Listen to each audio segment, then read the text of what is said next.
Banyarwandakazi, reka nizere ko mumeze neza ahantu hose muherereye. Gusa ku muntu utameze neza numva ko hari igikuba cyacitse, wicira urubanza. Niko ubuzima bwubakitse. Niba uyu munsi umeze neza, ejo ugomba kumera nabi kugira ngo ubuzima buturyohere. Ntabwo wahora iteka wishimye, ibyo bintu ntibijya bibaho mu buzima.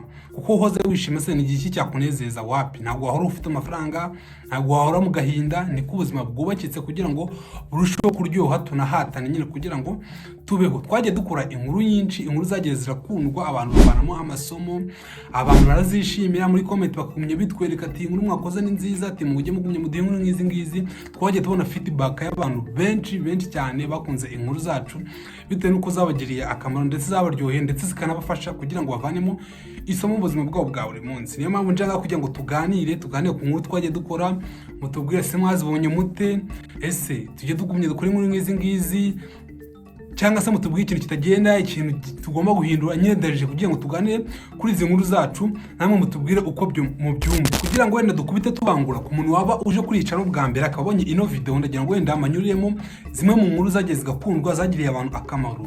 Imwe mu nkuru yagiye igakundwa nk'iyo ngo hariho ngo umukobwa bitaga Chizi. Ngo umukobwa yari umukobwa utuye mu cyaro gituje, icyaro kimeze neza, icyaro kirimo amahoro, icyaro wateragamo ikimera kikamera neza, nta kibazo gifite. Gusa ngo uwo mukobwa nubwo yari utuye muri icyo cyaro kimeze gutyo byose, ngo uwo mukobwa yari umukobwa mubi ku isura, yarananutse, afite ibere ku maso, ndetse ari na mubi. Muri icyo giturage abantu bose bamuzi bitewe n'ukuntu yari mubi. Gusa uwo mukobwa nubwo yari mubi, ndetse yagiraga umutima mwiza ku ruhande, ntabwo yabangamiraga abantu, yagiraga umutima mwiza ku ruhande, areba ibimureba, yibanaga mu kazu ka wenyine ka kure k'ibyondo kabikenda no kugwa. Ariko nubwo yakoraga ibyo byose, abantu ntibyababuza kwirirwa bamusotora, bamuvuga nabi, ngo ateye nabi, ngo afite isura mbi, ngo bimeze gutya na gutya. Abantu nyine birirwa bamuharabika, ariko we akagerageza uburyo yita kuri business ze. None kugira ngo byemere ko uwo mukobwa yarahuye n'uruva gusenya, ikintu cyonyine yahuriragamo n'abaturage. Urabona twe wenda mu buzima busanzwe ushobora uhura na bagenzi bawe mugiye gukora umuganda, haba ikiro runaka bakagutumira, mbega ari ibintu byinshi biduhuza n'abantu duturanye muri society nyine tubamo.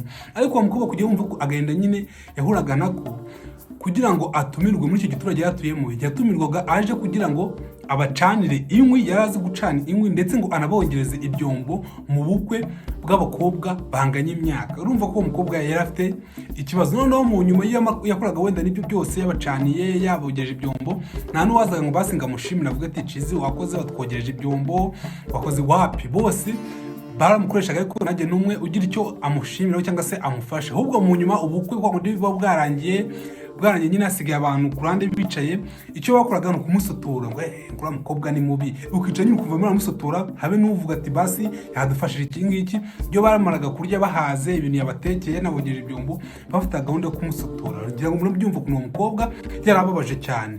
Ku muntu rero utarebye iyo nkuru ya Chizi, nakurarikiraga kugira ngo ujye kuyireba. Izo ngizo uzane nka sample naguhaga kugira ngo uze kuza kujya kuyireba, urebe ukuntu byarangiye, uze kureba nimba mu giturage baramukunze, urebe ubuzima bwe ukuntu nyine bwaje kurangira.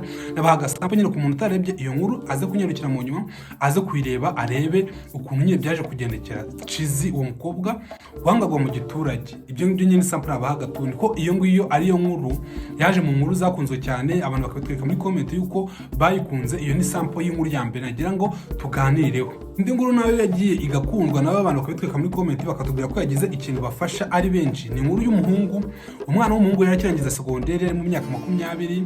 Uwo mwana w'umuhungu yaragiye nyine abura akazi, ubushomeri buramwica bitewe nuko urabona abantu bakirangiza kugira ngo babone akazi n'ibintu bigoranye. Nawe byagiye bimubaho, akazajya gushakira akazi akakabura, akarara amanywa nijoro asenga Imana ati Imana mfasha mbona akazi, ariko bikanga. Mu gitondo akabyuka akambara imyenda yiwe kugira ngo ajye guhiga akazi, agahera kuri boutique ya mbere cyangwa se ku shop ya mbere ahiga akazi, ariko bikanga. None ikintu cyari kibabaje ku mwana w'umuhungu, wenda nka gutya arimo gutambuka nko mu mujyi arimo guhiga akazi, yagiye akubitana n'abana biganye, akahita yitsimba, akabona abana biganye bambaye neza, barasa neza, barava mu modoka. Abana biganye byasaga nkaho bageze ku ntego zabo, batsinze mu buzima, babonye amafaranga. Ibyo nabiri mu bintu byamubazaga, bikamubaza se mana ni iki naba narakoze gituma ngiyewe namera nk'abagenzi banjye.